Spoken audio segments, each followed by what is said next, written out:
It was a Thursday evening, somewhere around 7 o'clock, when he walked through the revolving doors of the hotel. Nobody looked up. Nobody noticed him at all. And honestly, why would they? He looked like any other person who had been traveling for too long. His clothes were wrinkled. His hair was messy. He carried a small backpack and had seen better days. And his sneakers were the kind you wear when comfort matters more than style. The lobby was one of those grand hotel spaces that seem designed to make you feel small. High ceilings with golden chandeliers. Marble floors that clicked under expensive shoes. Leather couches arranged in perfect clusters. The kind of place where businessmen talked in low voices about deals worth millions. Where wealthy couples sipped cocktails before heading out to fancy dinners. He walked past all of it without really seeing any of it. His eyes were tired. His body was tired. Everything about him said he just wanted to check in, get to his room, and maybe sleep for the next 12 hours straight. But then he saw it, sitting in the corner of the lobby. Near a tall window that looked out onto the city street was a grand piano. It was beautiful, black and shiny, catching the light from the chandeliers above. The lid was propped open, showing off the golden strings inside. It sat there like a piece of art, like something meant to be admired but never touched. He stopped walking. For a moment, he just stood there looking at it. Something shifted in his expression. The tiredness was still there, but now there was something else too. A kind of longing, a kind of hunger. Like a person who has been away from home for too long and suddenly smells something that reminds them of their mother's kitchen. He changed direction and walked toward the front desk. The woman working there was typing something on her computer. She had that professional smile that hotel staff always have, the one that says she would help you with anything while also counting down the hours. Until her shift ended, she looked up as he approached. Her eyes moved over him quickly, taking in the wrinkled clothes and the messy hair. Her smile stayed in place, but there was a tiny flicker of something else. Not judgment exactly, but maybe a question. This was an expensive hotel. He did not look like he belonged here. "Good evening, sir. How can I help you?" He smiled back. It was a warm smile, genuine, the kind that crinkles up around the eyes. "Hi, I was just wondering about that piano over there." She glanced toward the corner where the piano sat. "Yes, it's lovely, isn't it? It was imported from Germany about 10 years ago." "It really is beautiful," he said. Then he paused, almost like he was embarrassed, to ask what came next. "Would it be okay if I played it for a bit?" "Just a few minutes. I promise I won't disturb anyone." The receptionist hesitated. She looked at him again, this time more carefully. She was trying to figure him out. Was he a guest? Was he someone off the street? Would he bang on the keys like a child and embarrass her for saying yes? "Are you staying with us, sir?" He nodded and gave her his room number. She typed it into her computer, and whatever she saw there made her relax a little. Yes, he was a guest. Yes, he had paid for his room. Whatever he looked like on the outside, he had every right to be there. "Of course," she said, her professional smile returning. "The piano is available for guests to use. Just please keep the volume reasonable, as some of our guests are working or relaxing in the lobby." "Absolutely," he said. "Thank you so much." He walked toward the piano, and the receptionist went back to her computer. She had already forgotten about him. In her mind, he was probably going to sit down, play a clumsy version of some song he half remembered from childhood piano lessons, and give up after a few minutes. She had seen it happen before. Plenty of guests asked to play the piano. Most of them were not very good. The lobby was fairly busy that evening. There were maybe 30 or 40 people scattered around the space. A group of businessmen sat on the leather couches near the fireplace, laptops open, speaking in hushed tones about quarterly reports and market projections. An elderly couple sat near the window, sharing a pot of tea and watching the people walk by outside. A young mother was trying to keep her 2 children entertained while her husband dealt with something at the concierge desk. A few solo travelers sat alone, scrolling through their phones or reading books. None of them paid any attention to the man walking toward the piano.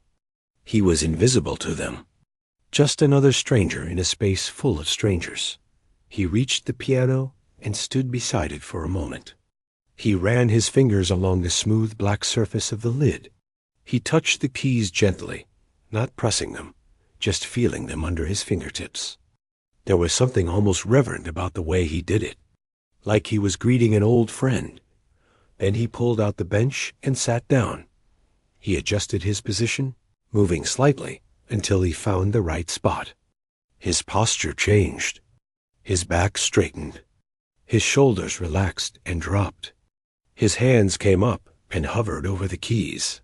For a few seconds, he was completely still. The receptionist glanced over. She was curious now, despite herself.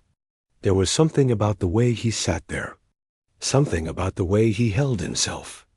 It was different from the other guests who had played the piano before. Those people always looked a little nervous, a little unsure.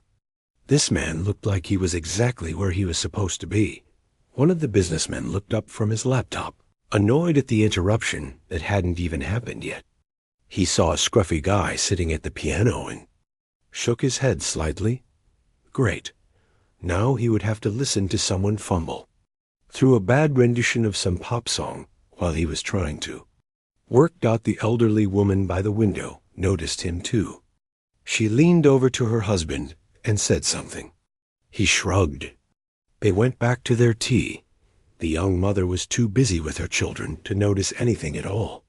Her daughter wanted to go swimming. Her son wanted to go to the gift shop. Neither of them wanted to wait patiently for their father to finish at the concierge desk. The solo travelers kept scrolling through their phones. The world inside those little screens was more interesting than anything happening in the lobby. And the man at the piano took a breath, just a simple breath, in and out, like he was centering himself, like he was preparing for something. Then he placed his fingers on the keys, and everything changed. But before we get to that, you need to understand something. This moment, this quiet moment before the first note, was important. Because right now, in this frozen second of time, nobody knew what was about to happen. The receptionist thought he was just another guest. The businessman thought he was a nuisance. The elderly couple thought he was nobody special. Everyone in that lobby had already made their judgments.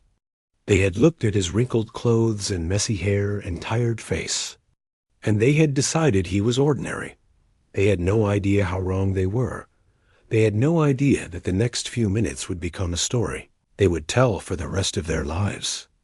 They had no idea that some of them would cry. They had no idea that videos of what was about to happen would eventually be seen by millions of people around the world.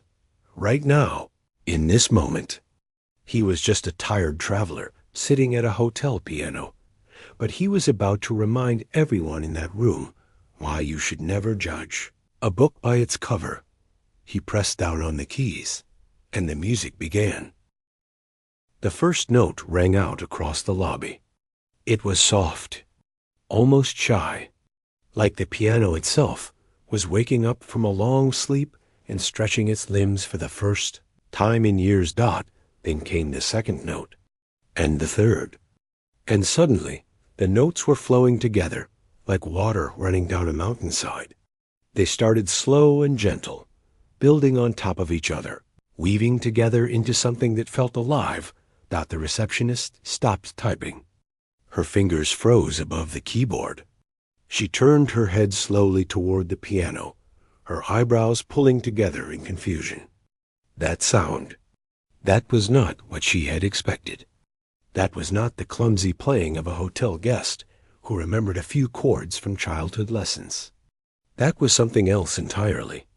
The businessman, who had been annoyed, looked up from his laptop again. His irritated expression melted away and was replaced by something softer. Something like surprise. He forgot about his quarterly reports. He forgot about his conference call scheduled for the next morning. He just listened. The elderly couple by the window set down their teacups at the same moment, like they had practiced it. The woman reached over and took her husband's hand. They had been married for 47 years. They had heard a lot of music in their lives, but something about this made them feel like they were hearing music for the very first time. The piece he was playing was classical. It was complex and layered, with the left hand doing something completely different from the right hand, yet both working together in perfect harmony. The melody rose and fell like breathing. It whispered, then it sang, then it cried out with an emotion so raw that it almost hurt to hear it. And his hands? God, his hands. They moved across the keys like they had been born there. Like the piano was not a separate instrument, but an extension of his own body. There was no hesitation, no fumbling, no pausing to remember what came next. The music poured out of him like it had been trapped inside for too long and was finally being set free. The young mother stopped arguing with her children. She had been in the middle of telling her daughter that they could go swimming later, but the words died in her throat.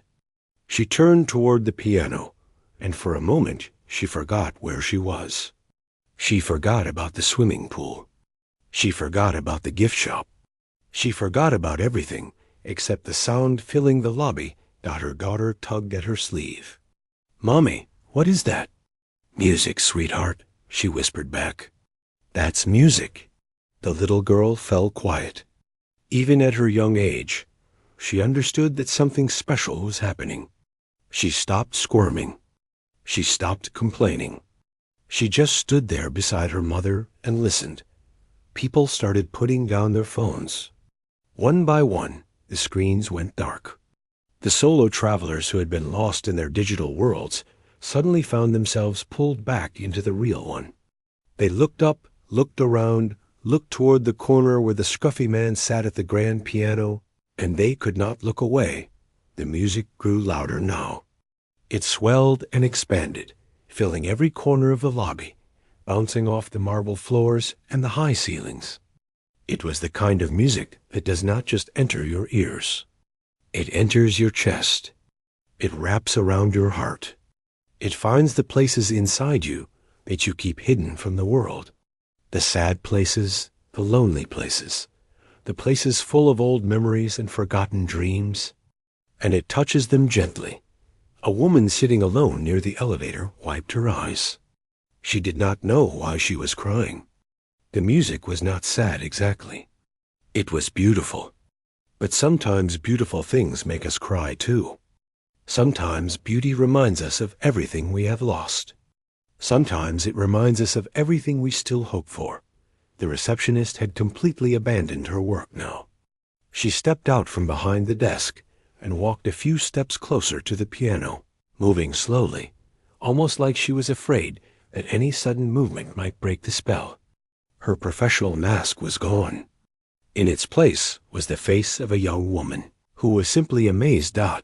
She thought about all the other guests who had sat at that piano over the years. The children who banged on the keys while their parents took photos. The tipsy wedding guests who tried to play songs they half remembered. The business travelers who showed off for their colleagues with simple tunes they had learned in high school. None of them had sounded like this. Not even close. This was different. This was real. This was the kind of playing that takes decades to develop. The kind that requires thousands and thousands of hours of practice. The kind that cannot be faked or learned from YouTube tutorials. This was mastery. The businessman closed his laptop. He did not even realize he was doing it. His work could wait. Whatever email he had been writing could wait. Everything could wait. Because right now, in this hotel lobby, something was happening that he knew he might never experience again. He thought about all the concerts he had never gone to, all the times his wife had asked him to take her to hear classical music, and he had said he was too busy, too tired, not interested. He had always thought of classical music as boring, something for old people, something stuffy and pretentious. He did not think that anymore. The elderly man squeezed his wife's hand tighter. Tears were running down her cheeks, but she was smiling. He understood. He felt the same way. The music was touching something deep inside both of them. Memories they had not thought about in years were floating up to the surface.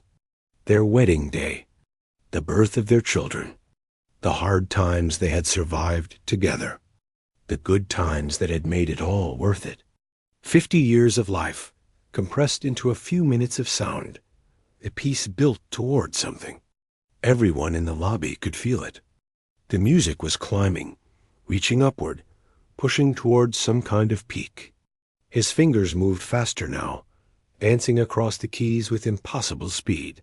The notes came quicker and quicker, tumbling over each other, racing toward a destination that only he could see. And then it came. The climax. A cascade of sound so powerful and so beautiful that several people actually gasped out loud. The piano seemed to sing with a voice that was almost human. The chandeliers above seemed to tremble. The air itself seemed to vibrate. And just as quickly as it had built up, it began to come back down. The music softened again. The storm passed. The notes became gentle once more, like a parent soothing a child after a nightmare. Quiet, peaceful, safe. The final note hung in the air for a long moment. It faded slowly, reluctantly, like it did not want to leave. And when it was finally gone, the silence that followed was the loudest silence anyone had ever heard. Nobody moved. Nobody spoke. Nobody even breathed. The man at the piano sat perfectly still. His hands rested on his lap now. His eyes were closed. There was a small smile on his face, a kind of smile you have when you return to a place you have missed very much. Then, somewhere in the lobby, someone started to clap. It was the elderly woman. Her wrinkled hands came together once, twice, 3 times. The sound was sharp and clear in the silence, and then everyone else joined in. The applause exploded across the lobby. It came from everywhere at once. The businessman was clapping so hard his palms stung. The receptionist was clapping with tears in her eyes. The young mother was clapping, while her daughter bounced up and down with excitement. The solo travelers were clapping and looking around at each other, with expressions that said, "Can you believe what we just heard?" The man at the piano opened his eyes. He looked surprised by the applause, almost confused by it. Like he had forgotten there were other people in the room. Like he had been somewhere else entirely while he was playing. He turned on the bench and looked at the crowd that had gathered. And for the first time, people really saw his face. Not the tired traveler they had dismissed earlier, but the artist who had just given them an unexpected gift. He smiled shyly and gave a small nod of thanks. But the crowd was not ready to let him go that easily. Someone called out from the back of the lobby, "Another one, please." And the call was picked up by others. "Yes, one more. Please play again." That was incredible. The man looked at them all. He seemed to be thinking about it, weighing something in his mind. Then he turned back to the piano and placed his fingers on the keys once more. He did not play another classical piece this time. Instead, he started with something different, something that began with just a few simple notes, repeated over and over like a heartbeat, slow and steady, calm and patient. Then his left hand joined in, adding depth, adding color. And gradually, note by note, a melody began to emerge. But this was not a melody anyone in the lobby recognized. This was not something they had heard on the radio or in a movie. This was something new, something original, something that seemed to be coming from somewhere deep inside him. If the first piece had been a display of technical skill, this one was something else entirely. This was personal. You could hear it in every note. This was not just music. This was a story. The melody was gentle at first. It painted pictures in the minds of everyone listening. A sunrise over a quiet lake. A child taking their first steps. A letter from someone you thought you had lost forever. It was the kind of music that meant something different to each person who heard it. The receptionist leaned against the front desk, her chin resting in her hand. She was thinking about her grandmother, who had passed away 2 years ago. The old woman used to hum melodies while she cooked, filling the kitchen with warmth and love. This music reminded her of those days. It brought her grandmother back, just for a moment, just long enough to say goodbye one more time. The businessman had stopped thinking about work entirely. He was remembering his daughter, who was away at college now. He remembered teaching her to ride a bicycle when she was 5. The way she had laughed when she finally got it, pedaling away from him without looking back. When had she grown up so fast? When had he stopped paying attention? The elderly couple sat closer together now, her head resting on his shoulder. They were not thinking about anything specific. They were just feeling grateful for all the years they had shared, feeling lucky to be sitting here together, listening to this beautiful sound, feeling alive. But then the music began to change. It grew darker, heavier. The simple heartbeat rhythm was still there, but now it carried weight. The melody that had been so gentle began to twist and turn. It climbed into higher notes that sounded almost like crying.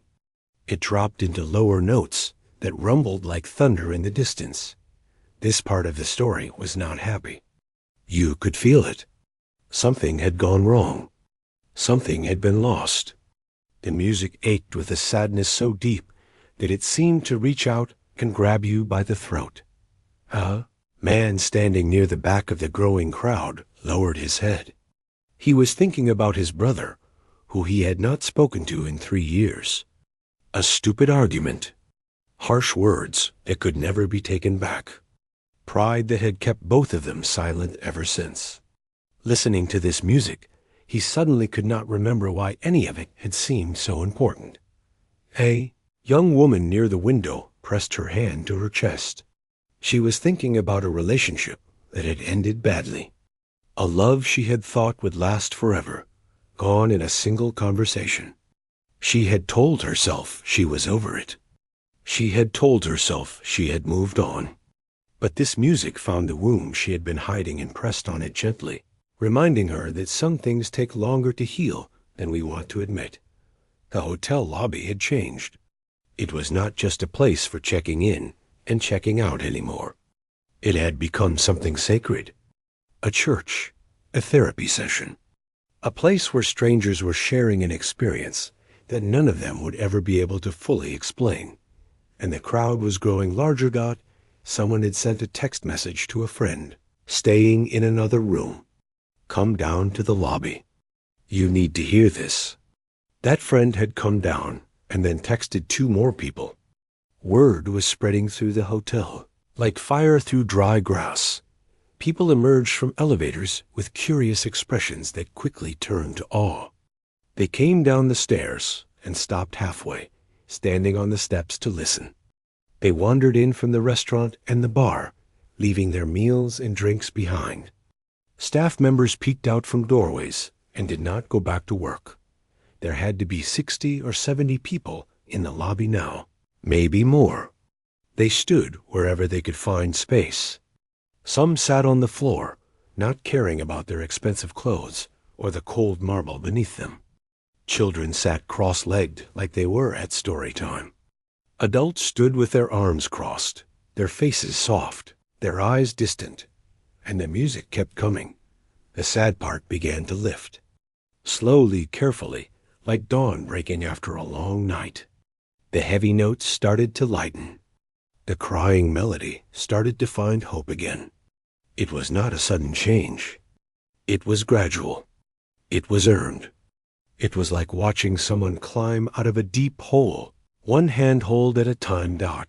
And then something magical happened. He began to weave in a second melody. It danced around the first one, playful and bright. The two melodies chased each other like children playing in a garden. They separated and came back together. They harmonized in ways that made your heart swell. An older woman, who had been crying, started to smile through her tears. A teenage boy who had been dragged down to the lobby by his parents forgot to look bored. A hotel security guard, who was supposed to be managing the crowd, instead stood frozen in place, completely captivated. The music built again, but this time it was different from before. This was not a storm. This was a celebration. The notes tumbled over each other with joy. The rhythm picked up speed, urgent and excited. It was the sound of a happy ending. The sound of finding what you thought was lost. The sound of coming home. Someone in the crowd laughed out loud. Not because anything was funny, but because the music was so full of joy that laughter was the only response that made sense. Others joined in, laughing and crying at the same time. That strange, beautiful human reaction when emotions become too big to fit into just one expression. His fingers flew across the keys now, faster than seemed possible. But there was no tension in his playing, no strain. He made it look effortless, natural, like the music was simply flowing through him from somewhere else. And then, with a final flourish that seemed to use every single key on the piano, the piece came to an end. The last chord rang out, massive and triumphant, filling every corner of the lobby. It echoed off the walls. It vibrated in the chandeliers. It settled into the chests of every person listening, and then silence. For a moment, nobody knew what to do. The music had taken them all on a journey, from peace to sadness to hope to joy. They had traveled somewhere together, all these strangers, and now they had arrived at a destination none of them had expected to reach. The applause that followed was not polite. It was not the kind of clapping you do at the end of a presentation at work. It was the kind of applause that comes from somewhere deep inside. Hands came together hard and fast. People whistled and cheered. Someone stamped their feet on the marble floor. But above all the noise, one voice cut through clearly. It was the little girl, the one who had been complaining about the swimming pool earlier.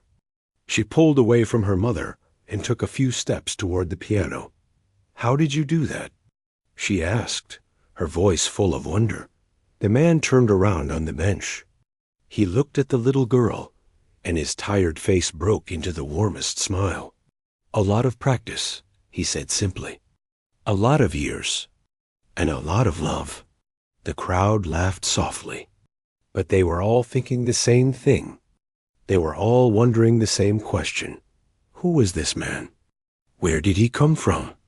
And how did someone who looked so ordinary possess something so extraordinary? They were about to find out. The applause slowly faded, but nobody moved to leave. They stood there, all these strangers brought together by accident, waiting, hoping, wanting to know more about the man who had just given them something they did not even know they needed. The receptionist was the first to approach him. She walked slowly across the lobby, weaving through the crowd that parted for her like water around a stone. Her heels clicked on the marble floor. Her heart was still beating fast from what she had just heard. She stopped a few feet from the piano bench. Up close, she could see him more clearly now. The lines around his eyes, the calluses on his fingertips, the way his shoulders seemed to carry some invisible weight, even when he was smiling. That was... She paused, searching for the right word. "I don't even know what to say."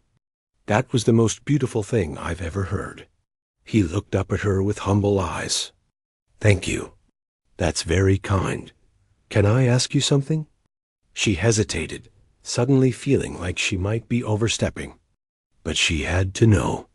Everyone in the lobby had to know. Who are you? I mean, I know you're a guest here, but that kind of playing, you're not just someone who took piano lessons as a kid. You're something else. He laughed softly. It was a tired laugh, but genuine. I'm just a musician. That's all. Just a musician, she repeated. The words seemed absurd, given what they had all just witnessed. That was like a surgeon saying they were just someone who liked helping people. Like an astronaut saying they just enjoyed travel. A man pushed his way to the front of the crowd. He was middle-aged, wearing an expensive suit that was now slightly wrinkled from standing and clapping so hard. There was an excited look on his face, the look of someone who has just figured something out. Wait a minute, the man said. I know who you are. I've seen your face before. The pianist looked at him, curious but calm. He did not seem nervous. He did not seem like someone who had been caught doing something wrong. He just waited. You won that big competition a few years ago, the man continued. The one in Poland. The famous one. I remember reading about it. They called you a once-in-a-generation talent. A murmur rippled through the crowd. People whispered to each other. Someone pulled out their phone and started searching. The energy in the room shifted from wonder to excitement. The pianist smiled and gave a small shrug. I did win a competition, yes. A few years back. The international competition, the man in the suit said, his voice rising with amazement. That's one of the biggest piano competitions in the world. The winners become legends. Careers are made there. And you won it. More people were searching on their phones now. Someone gasped and turned their screen to show their neighbor. Yes, it was him. The same face. A little younger in the photos, a little more polished, wearing a tuxedo instead of a wrinkled hoodie. But definitely the same person. It says here you've performed with orchestras all over the world, a woman called out from the crowd. London, Vienna, Tokyo, New York. You've played in some of the most famous concert halls on the planet. The lobby erupted in fresh murmurs. People looked at each other with wide eyes. They had been watching a world-class pianist perform in a hotel lobby, and they had not even known it. They had dismissed him when he walked in, judged him by his appearance, assumed he was nobody special. The receptionist put her hand over her mouth.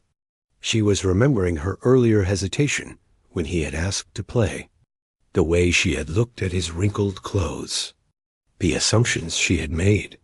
I don't understand, she said. What are you doing here? I mean, not to be rude, but shouldn't you be at a concert hall somewhere? Why are you playing in our lobby? The pianist took a deep breath. For the first time, something flickered across his face. Not sadness exactly, but something close to it. Weariness, maybe. The weight of something heavy that he had been carrying for a while. I just finished a tour, he said quietly. 8 months. 14 countries. Over 100 performances. He paused, looking down at his hands. Those hands that could make a piano sing. Those hands that had entertained thousands of people in grand concert halls. When you play professionally, he continued, it becomes work. Don't get me wrong. I love it. I love music more than anything in the world. But when you're on tour, every performance has to be perfect. Every note matters. There are critics watching, recordings being made, expectations that feel heavier every time. The crowd was silent, listening. This was something most of them had never considered. The pressure behind the beauty. The cost of that kind of excellence. After a while, you forget why you started, he said. You forget what it felt like to just play. To sit down at a piano and make music for no other reason than because it makes you happy. Because it makes you feel alive. He looked up at them, and there was something vulnerable in his expression now. Something honest. I saw that piano when I walked in tonight. and I just wanted to play for myself. For the first time in months, I wanted to play without any pressure, without any expectations, without anyone waiting to judge me. He smiled, and it was the most genuine smile they had seen from him yet. I didn't expect anyone to listen. I thought I would just play a few minutes and then go to my room. But then I started, and I couldn't stop. The music just kept coming. And when I opened my eyes and saw all of you standing there, he shook his head, almost in disbelief. This is why I fell in love with piano in the first place. Not the concert halls, not the competitions, not the fame or the reviews. This, real people, real reactions. Music that connects us without needing any words. The elderly woman who had been holding her husband's hand spoke up from her seat by the window. Her voice was soft but clear. "Thank you," she said simply. "You have no idea what this meant to us." Others nodded in agreement. The little girl was sitting on the floor now, looking up at him like he was some kind of wizard. Her mother had tears in her eyes. The businessman who had been so annoyed earlier looked like a completely different person, his face open and moved. "I should be thanking you," the pianist replied. "All of you. You reminded me of something I forgot." He stood up from the bench and stretched his back. He looked exhausted, but it was a good kind of exhaustion now. The kind that comes after you have done something meaningful. The crowd began to shift. People sensed that the moment was coming to an end. Some started to clap again, not wanting it to be over. Others called out requests, songs they wanted to hear, pieces they loved. The pianist held up his hands and laughed. "Maybe one more," he said. "Just one more. Then I really need to sleep. I have a flight tomorrow, and I've been awake for far too long." The crowd cheered. People settled back into their positions. New arrivals who had just heard what was happening squeezed in wherever they could find space. Someone from the hotel staff brought out extra chairs. Another staff member was quietly crying in the corner. Not even trying to hide it, the pianist sat back down at the bench. He took another breath, and then he asked a question that surprised everyone. "What would you like to hear?" Someone picked something. Anything at all. Hands shot up like it was a classroom. People shouted out suggestions. But one voice rose above the others. It was the little girl, still sitting cross-legged on the floor. "Something happy," she said. "Play something really, really happy." The pianist looked at her and grinned. "Happy it is," he said, and he began to play one final time. He looked at the little girl one more time, smiled, and turned back to the piano. His fingers found the keys like old friends meeting after time apart.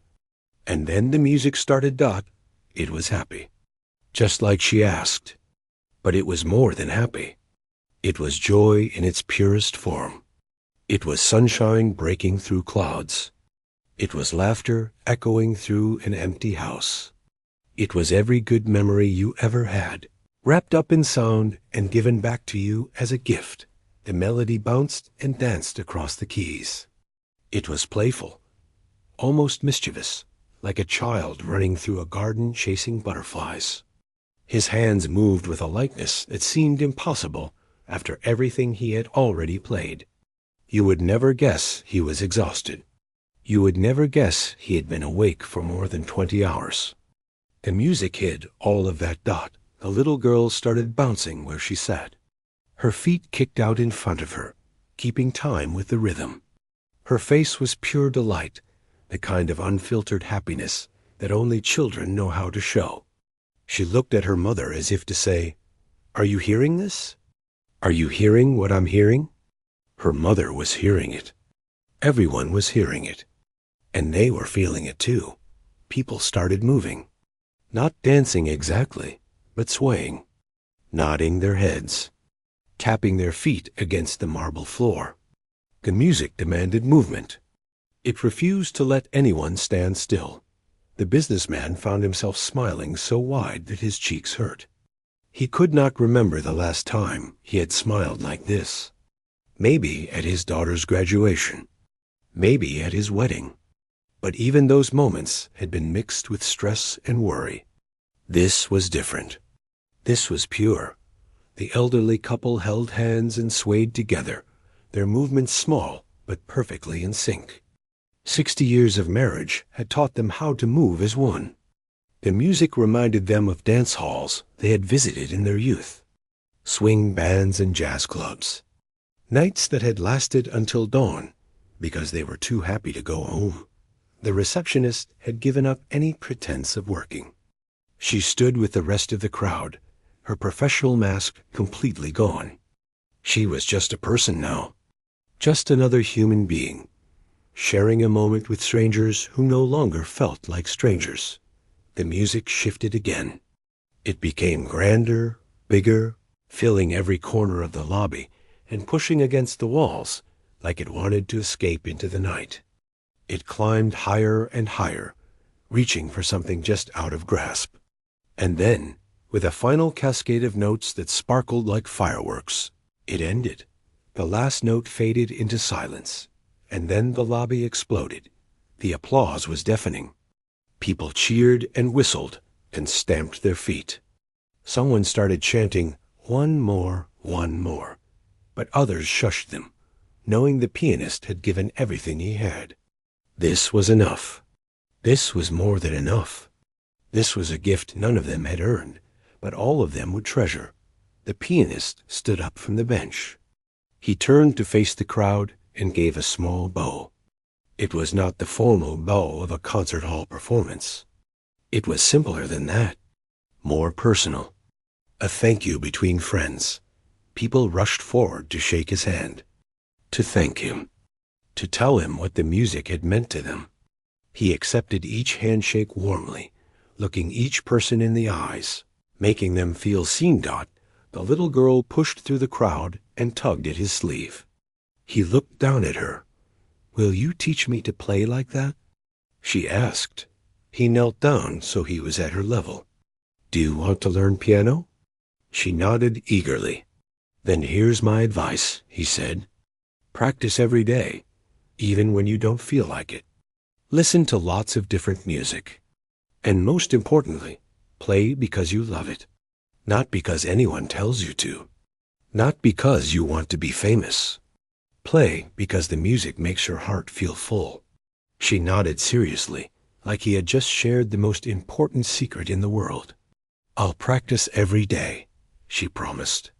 "I'll be just like you one day." He smiled. "You'll be even better."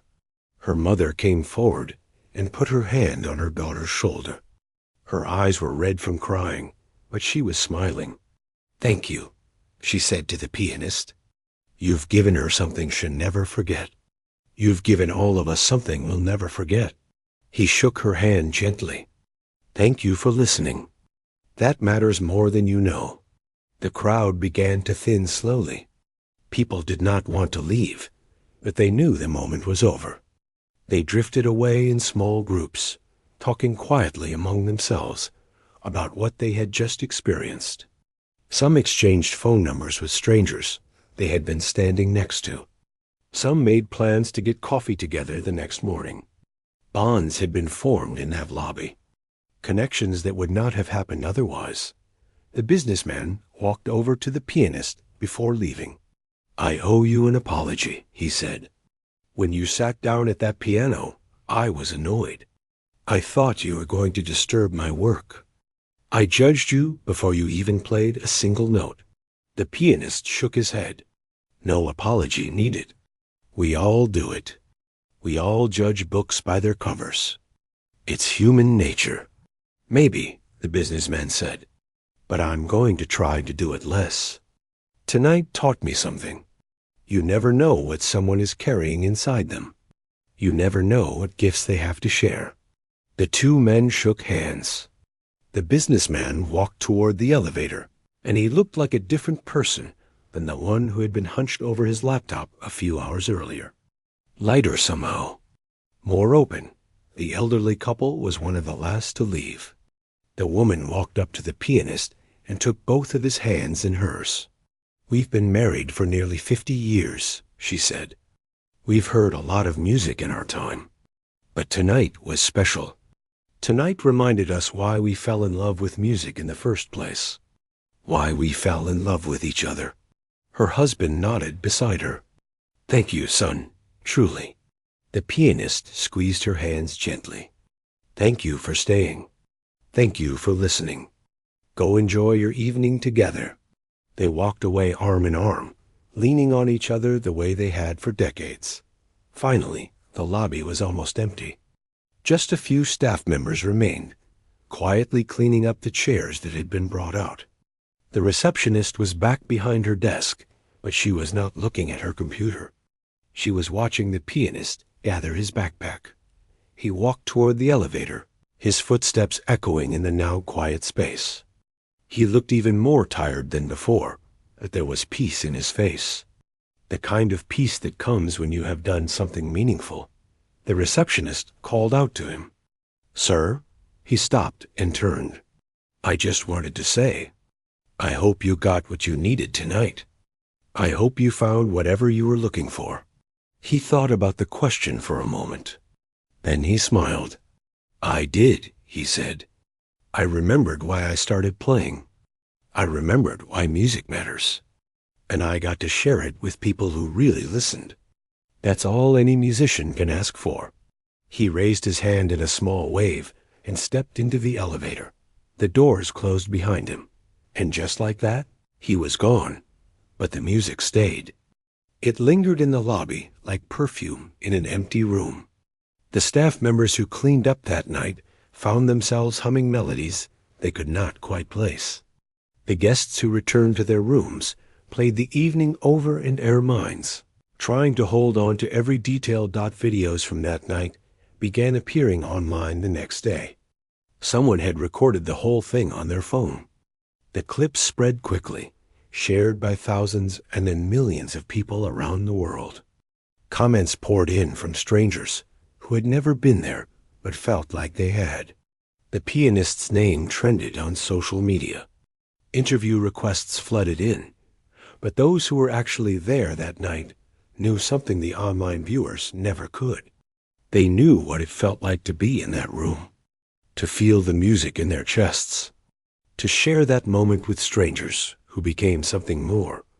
They knew that on one ordinary Thursday evening, in a hotel lobby, they would have walked through 1,000 times without a second thought. Something extraordinary had happened.